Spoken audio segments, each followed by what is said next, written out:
বাদশাহ হারুন রশিদের শাসনামলে বাহলুল নামে এক পাগল ছিল, যে অধিকাংশ সময় কবরস্থানে কাটাতো।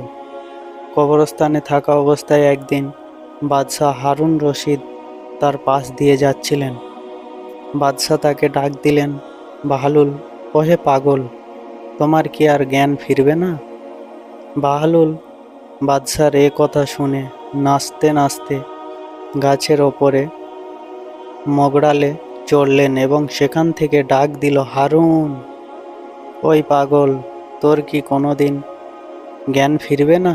বাদশাহ হারুন রশিদ গাছের নিচে এসে বাহলুলকে বললেন, আমি পাগল নাকি তুমি, যে সারাদিন কবরস্থানে বসে থাকে?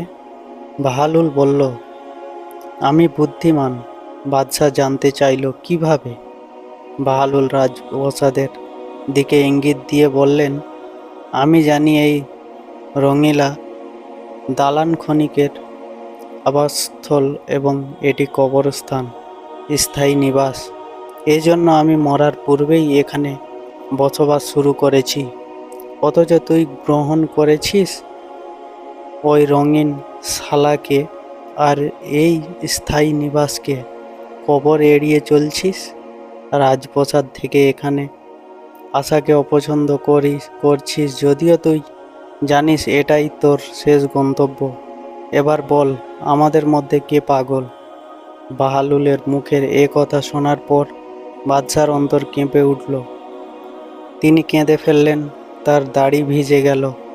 তিনি বললেন, খোদার কসম, তুমিই সত্যবাদী। আমাকে আরো কিছু উপদেশ দাও। বাহলুল, তোমার উপদেশের জন্য আল্লাহর কিতাবই যথেষ্ট। তাকে যথার্থভাবে আঁকড়ে ধর। বাদশাহ, তোমার কোনো কিছুর অভাব থাকলে আমাকে বল, আমি তা পূরণ করব। বাহলুল, হ্যাঁ, আমার 3টি অভাব আছে।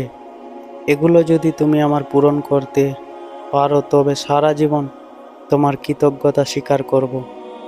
বাদশাহ, তুমি নিঃসংকোচে চাইতে পারো। বাহলুল, মরণের সময় হলে আমার আয়ু বৃদ্ধি করতে হবে। বাদশাহ, আমার পক্ষে সম্ভব নয়। বাহলুল, আমাকে মৃত্যুর ফেরেশতা থেকে রক্ষা করতে হবে। বাদশাহ, আমার পক্ষে সম্ভব নয়। বাহলুল, আমাকে জান্নাতে স্থান করে দিতে হবে এবং জাহান্নাম থেকে আমাকে দূরে রাখতে হবে। বাদশাহ তখন বলল, আমার পক্ষে সম্ভব নয়। বাহলুল, তবে তুমি জেনে রাখো, তুমি বাদশাহ নও, বরং তুমি অন্য কারো অধীনস্থ। অতএব তোমার কাছে আমার কোনো চাওয়া বা প্রার্থনা নেই।